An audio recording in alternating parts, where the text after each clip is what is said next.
La galaxie étend ses vastes spirales sur plus de 100 000 années-lumière, et son épaisseur en son centre est de 12 000 années-lumière. Elle contient des centaines de milliards d'étoiles et d'innombrables planètes habitables. Au fil de sa longue existence, elle a vu de nombreuses civilisations s'élever et chuter.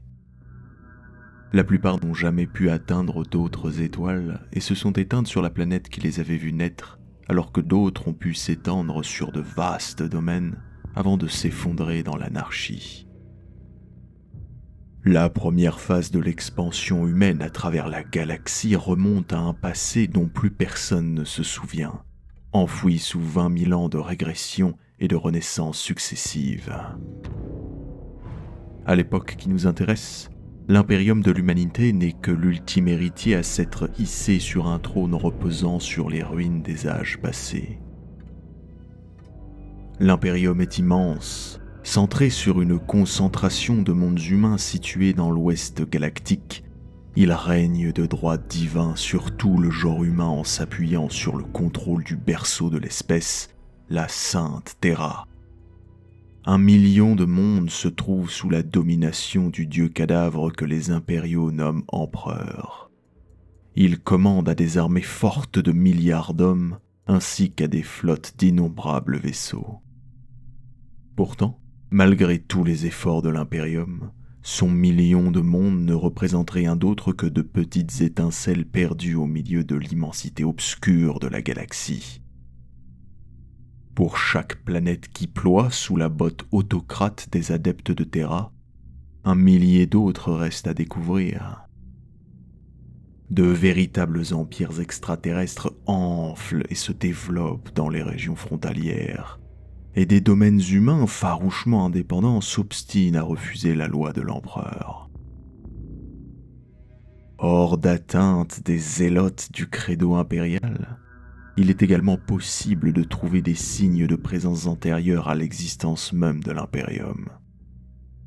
D'après certains, c'est ici que l'on pourrait découvrir les graines du salut de l'humanité, la force de se libérer de cet empereur cadavérique de Terra et d'assouvir enfin une juste vengeance pour toutes les fausses promesses de la Grande Croisade.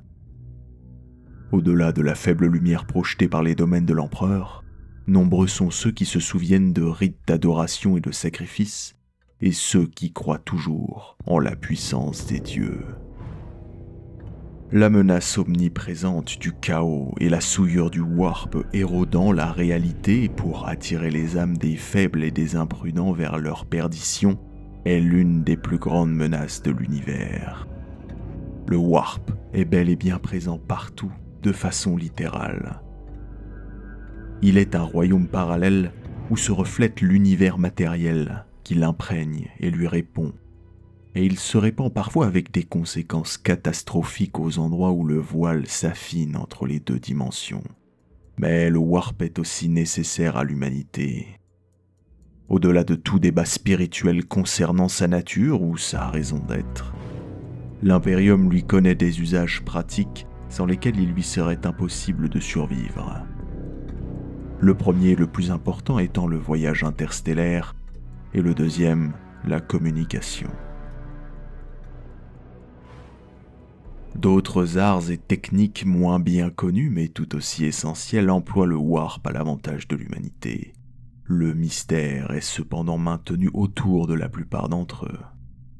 Le contre-coup de ces bénéfices est le risque épouvantable que représente le warp, la plus petite erreur dans son usage pouvant mener au désastre. Ces dangers seraient suffisamment grands s'il n'était question que d'énergie perfide et instable. La vérité est toutefois bien pire. Le warp est affamé. Le warp nous surveille. Et le warp nous déteste. Il en est pour clamer que le warp en lui-même est vivant, telle une vaste mer de conscience démente. Ce qui est certain est que des choses obscures se meuvent dans ses profondeurs. Ces entités qui habitent le warp vont du simple prédateur et de l'intelligence conspiratrice malveillante, jusqu'aux forces cosmiques implacables et abstraites, auxquels certains se réfèrent comme les dieux du chaos. toutes, si elles le pouvaient, détruiraient la réalité physique pour nourrir leurs appétits, et quand la substance protéiforme du warp s'en échappe, elle corrompt et altère tout ce qu'elle touche. Notez mes avertissements, car une fois que vous serez atteint par l'essence même du warp, il sera déjà trop tard. Depuis des milliers d'années, il est du devoir sacré de l'Ordo Malleus, les chasseurs de démons, de monter la garde contre les horreurs d'au-delà du voile, de traquer les esprits impurs, d'affronter le démon et de maintenir les multitudes de l'Imperium dans l'ignorance bénie de la menace constante pesant sur leur existence. Cette ignorance est d'une grande importance, car si l'Ordo Malleus sait fort bien que les plus grands dangers naissent du commerce que l'humanité cherche à avoir avec le warp, que cela soit par folie, par accident, par égarement ou par stupidité, ce sont bien souvent les hommes qui attirent ces horreurs démoniaques, comme le sang attire les prédateurs marins. De déments érudits prétendent que l'univers matériel connu des mortels ne représente que la partie visible de l'iceberg et qu'il existe des royaumes invisibles et impossibles à percevoir. Ils disent que les profondeurs insondables du royaume du chaos entourent et imprègnent ces petits éclats de matière que sont les planètes et les étoiles aux yeux des mortels. Ils déclarent que ce que l'humanité voit comme la réalité n'est qu'un masque, un manteau de normalité couvrant un vaste océan tourmenté baptisé Immaterium, Warp ou royaume du chaos. L'énergie brute du royaume du chaos constitue une dimension parallèle à l'univers matériel, un lieu d'infinies possibilités où l'émotion et le symbolisme sont rois. Le royaume change constamment, affluant et refluant en différents lieux. Les marées, tourbillons et vagues créées peuvent former des motifs et des dessins, concentrant différentes énergies jusqu'à atteindre un niveau de conscience. Lorsqu'ils trouvent le courage d'admettre l'existence de tels pouvoirs, les hommes les nomment dieux du chaos. D'innombrables divinités anonymes ont été générées par le warp pour se trouver aussitôt balayées par les lentes pulsations du temps. Mais 4 grandes puissances semblent être éternelles. Khorne, le dieu du sang, Slaanesh, le prince des plaisirs, Nurgle, le seigneur de la déchéance, et Tzeentch, l'architecte du changement. Au sein de cultures primitives, de nombreux mythes parlent d'un vide sans forme avant l'avènement des dieux. Dans certaines légendes, on dit de ces dieux qu'ils ont sculpté le monde à partir de parties d'eux-mêmes. Selon d'autres, ils auraient abattu un monstre dont les os auraient servi de trame à leur création. Dans d'autres encore, le monde des mortels est bâti sur les débris laissés par les titanesques batailles qu'ils se livrent entre eux. Les prophètes et les magiciens appartenant à des civilisations plus éduquées s'engagent dans de complexes discussions selon lesquelles ce serait l'univers matériel qui aurait donné naissance aux puissances du chaos et non l'inverse. Ils prétendent que l'océan d'essence primordiale que nous considérons de nos jours comme étant l'immatérium était autrefois calme et sans remous, jusqu'à ce qu'il soit progressivement altéré par les passions et les désirs des mortels. D'un point de vue matériel, il importe peu de savoir lequel était là avant l'autre. Les puissances du chaos sont bien réelles.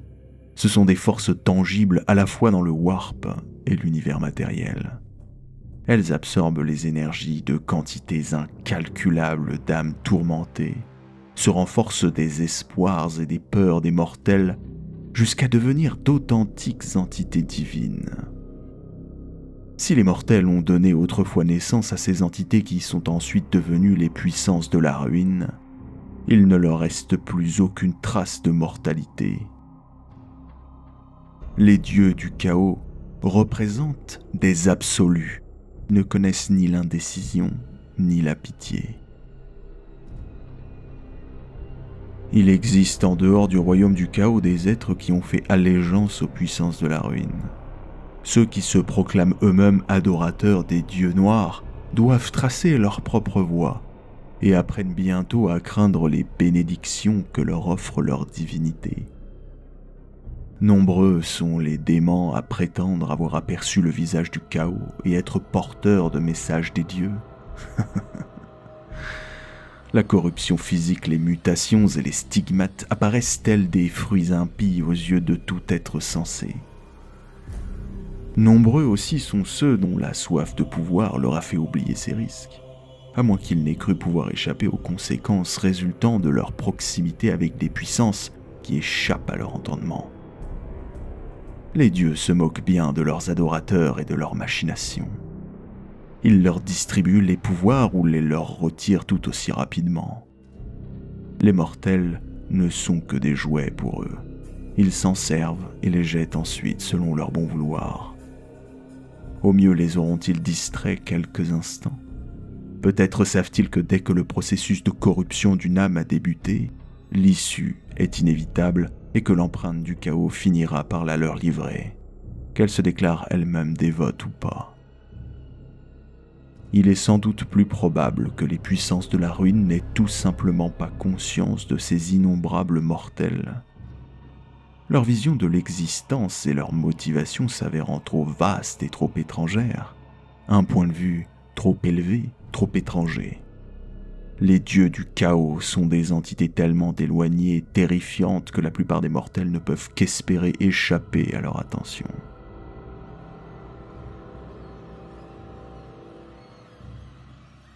Le Warp est un lieu constitué d'émotions dépravées et de passions pures, au-delà de la logique et de la raison qui dominent l'espace réel.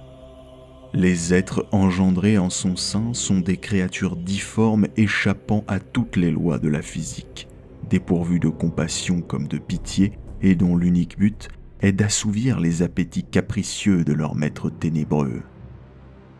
Ces êtres, ou démons puisque c'est ainsi que nous les nommons, sont presque tous modelés par les lubies des dieux sombres. Leur apparence conçue pour correspondre aux noirs désirs et aux plans cruels de leurs suzerains. Toutefois, quelques rares démons naissent des vents violents et imprévisibles du Warp lui-même. À l'origine, ce sont souvent des âmes de mortels, perdues dans les profondeurs de l'immatérium suite aux actes immoraux qu'elles ont commis de leur vivant. Les démons sont des créatures du Warp et ne peuvent résider dans l'espace réel qu'en de très rares occasions, notamment lorsque des disciples des dieux sombres les y invoquent grâce à des rituels ésotériques anciens, ou lorsqu'ils se fraient de force un chemin à travers l'esprit de psykers instables. À ces occasions, ils sèment le chaos autour d'eux, ne voyant rien d'autre dans l'univers qu'une régularité étouffante, le carcan d'un ordre qu'ils se sentent naturellement forcés de briser pour imposer leur propre nature chaotique. Pour la plupart des mortels, la malveillance pure de ces créatures démoniaques est inimaginable, et de tels monstres sont redoutés, à juste titre.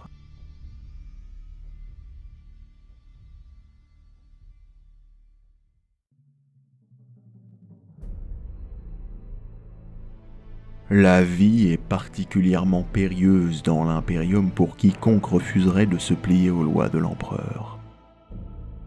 Dans une société où l'innocent est régulièrement persécuté, le coupable doit rester sur ses gardes s'il veut survivre.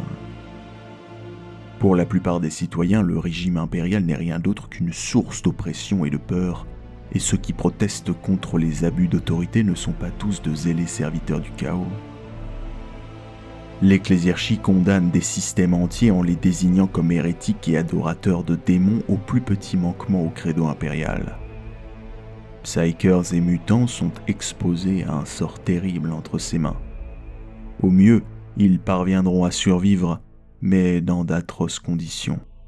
Au pire, ils seront exécutés sommairement à peine démasqués. Libre à vous de déterminer ce qui est réellement le mieux et le pire. Les partis politiques, mouvements syndicaux, guildes et même organisations criminelles, parfois raillées par certains citoyens, sont souvent le seul moyen d'exprimer le moindre sentiment anti-impérial lorsque la poigne des autorités se fait trop ferme. La peur de l'Inquisition pousse rapidement ces groupes à se cacher pour constituer un maillage de cellules et de loges conspirant contre le joug impérial. Des sectes secrètes élèvent des autels à leurs anciennes divinités tout en manifestant au grand jour la plus grande dévotion envers l'empereur.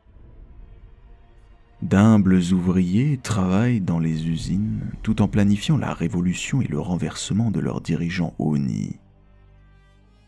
Partout où couve la sédition et la dissidence, les conditions sont favorables à la sourde progression du chaos. La promesse de trésors occultes et de pouvoirs surnaturels attire inévitablement l'ambitieux et le désespéré. Dans toute la galaxie, même sur Mars et Terra, des individus sont prêts à jouer avec des forces qui dépassent leur entendement. Ils ne comprennent pas tous qu'ils traitent en réalité avec les puissances du chaos, intégrant de simples groupes de guerriers et autres cercles d'intellectuels dont la nature paraît tout à fait innocente de prime abord. Souvent, on y vénère une divinité du chaos sous une forme déguisée ou un nom totalement différent de ceux qui lui sont associés usuellement. Certains cultes adorent également d'innombrables princes démons et créatures moindres, avec autant de ferveur que ceux voués à Khorne, Tzeentch, Nurgle ou Slaanesh. Certaines cultures vénèrent le chaos sous sa forme universelle et ne voient les différentes divinités que comme un panthéon, conformément à la philosophie polythéiste commune à de nombreuses religions tribales. Les missionnaires de l'ecclésiarchie tentent généralement d'intégrer l'empereur à ses croyances, mais le changement est long à s'imposer et les anciens rites difficiles à remplacer. Même des moines et ministres de culte apparemment pieux peuvent s'avérer être des serviteurs de saints patrons qui, à bien y regarder, manifestent des aspects résolument démoniaques. Même ceux qui aspirent en toute sincérité au changement se tournent parfois vers les moyens les plus extrêmes pour l'obtenir. Quand les armes et les bombes ne suffisent pas, les révolutionnaires se tournent parfois vers les connaissances interdites et les pactes de jadis. Sur certains mondes, l'industrialisation et la bureaucratie focalisent les frustrations des anarchistes et des fous qu'elles ont fait naître, tandis que sur d'autres, une noblesse embourgeoisée craignant de perdre son emprise sur ses terres peut s'orienter vers les méthodes que ses ancêtres utilisaient lors d'époques reculées et bien plus sombres. Même les mondes impériaux les plus avancés et prospères comptent leurs propres cultes secrets dissimulés depuis des siècles et dont les membres œuvrent ardemment pour se hisser à des postes d'autorité et de pouvoir. De tels rassemblements sont source de grandes inquiétudes pour l'Inquisition, surtout ceux qui parviennent à communiquer directement avec les démons, ou pire encore, à les invoquer depuis le Warp.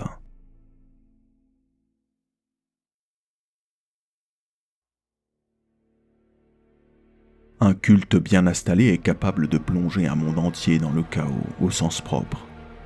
Grâce à des sortilèges, ses membres peuvent ouvrir des passages donnant droit en enfer et libérer les légions démoniaques des puissances de la ruine.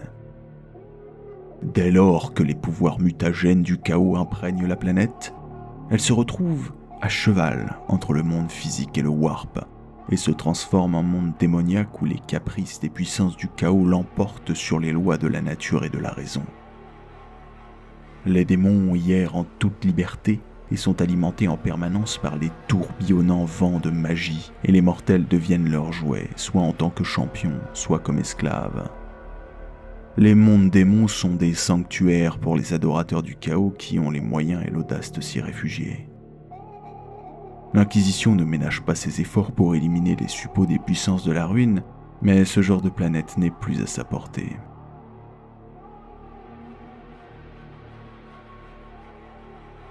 Pour nombre d'humains à travers l'Imperium, rien ne distingue une journée de la suivante. Leur vie de corvée sans fin sous les coups de fouet de l'administratum ne leur offre aucun espoir. La plupart suivent souvent la voie indiquée par l'ecclésiarchie, priant le dieu qu'est l'empereur, espérant trouver ainsi le salut. À l'opposé, certains mortels choisissent de suivre le chaos à la place, et sont parfois appelés disciples du chaos. Simples humains, L'hérétique est peut-être quelqu'un qui a vu la vérité au travers des mensonges de ceux qui conspirent un peu partout dans l'impérium de l'humanité. Il se moque des punitions brandies à la face de ceux qui refusent de plier devant les tromperies d'un régime totalitaire. À la place, il opte pour la puissance et le savoir que peuvent lui procurer les entités du Warp. Il croit que ces dons vont le mener au salut, l'éloignant d'une vie de soumission et de corvée. Autre possibilité, l'hérétique a été trahi ou persécuté à tort par l'Imperium. On l'a peut-être pourchassé pour le tuer ou en faire un esclave parce qu'il était né mutant ou psyker. A-t-il, sans le savoir, transgressé l'une de ces lois impériales tarabiscotées avant de contre-attaquer ou de fuir pour éviter la punition, mais en promettant de se venger? Le premier contact avec le chaos et les raisons de l'adhésion à ce dernier peuvent varier du tout au tout. Certains hérétiques sont attirés par le pouvoir et rien d'autre. Le personnage a peut-être été officier supérieur, gouverneur planétaire ou unique héritier d'une dynastie marchande. Considéré comme socialement bien placé selon les critères impériaux, ce qu'il possédait ne lui a pas suffi. Des connaissances impies susurrées dans les ombres lui ont apporté des solutions. Ces dernières nécessitaient des sacrifices, mais ils n'étaient pas très importants, au début au moins. À présent, il joue le rôle d'un agent infiltré au cœur de l'ordre impérial, répandant la parole du chaos au sein des instances les plus hautes ou s'activant pour ébranler l'édifice déjà délabré de l'Imperium, faisant passer ses actions pour des accidents ou des erreurs de gestion. Peut-être le disciple cherche-t-il à se venger. L'Imperium a-t-il injustement puni l'un de ses amis proches ou l'a-t-il envoyé à bord d'un vaisseau noir? L'administration est-elle responsable de la famine qui a touché le peuple de l'hérétique pendant plusieurs décennies? Suite à ces injustices, il aurait entendu parler de méthodes interdites et a trouvé le moyen d'y accéder. Faisant fi des directives impériales, il a choisi de saisir sa chance et a peut-être même réussi à se venger. Depuis, il a été dans l'obligation de porter la parole de ses maîtres cachés, recrutant toujours plus de serviteurs au nom de leur cause. À l'évidence, les motivations et les méthodes des disciples du chaos varient grandement lorsqu'il s'agit de servir les dieux sombres. Même s'ils n'ont que peu de chances d'égaler un jour les capacités physiques des Space Marines du chaos, l'éventail de voies qui s'offre à eux est bien plus vaste. Ce choix étendu peut permettre aux disciples de propager la parole des puissances de la déchéance bien plus efficacement qu'au moyen de la force brute.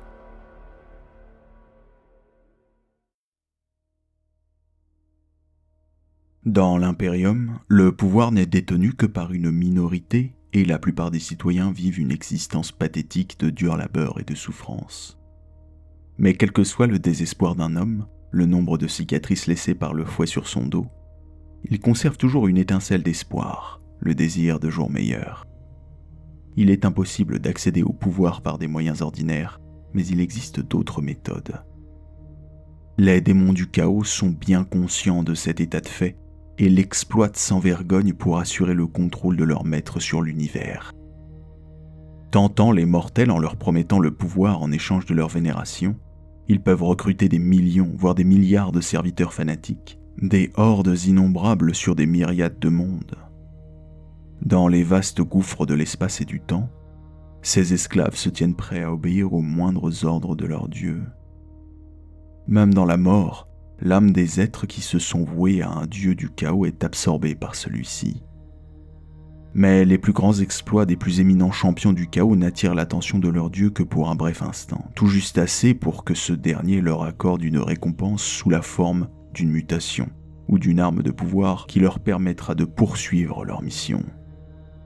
De temps à autre, les dieux accordent le don que convoitent tous les champions, quitter leurs conditions de mortels pour être emportés dans le royaume du chaos afin d'y ressusciter corps et âme sous la forme d'un prince démon.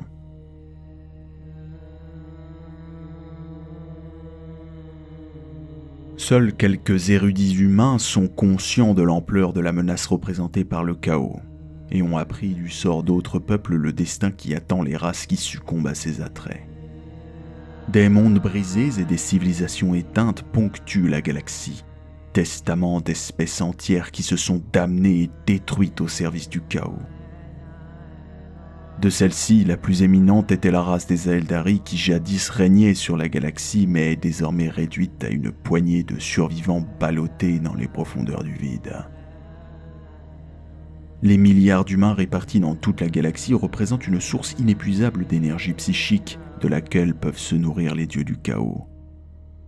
Alors que l'humanité est près de réaliser tout son potentiel psychique, la menace du chaos se fait plus pesante à chaque nouvelle génération. La seule chose qui a empêché l'humanité de déjà plonger dans le chaos est notre très saint empereur. Seule sa force et son sacrifice ont permis de tenir en respect les énergies néfastes du chaos.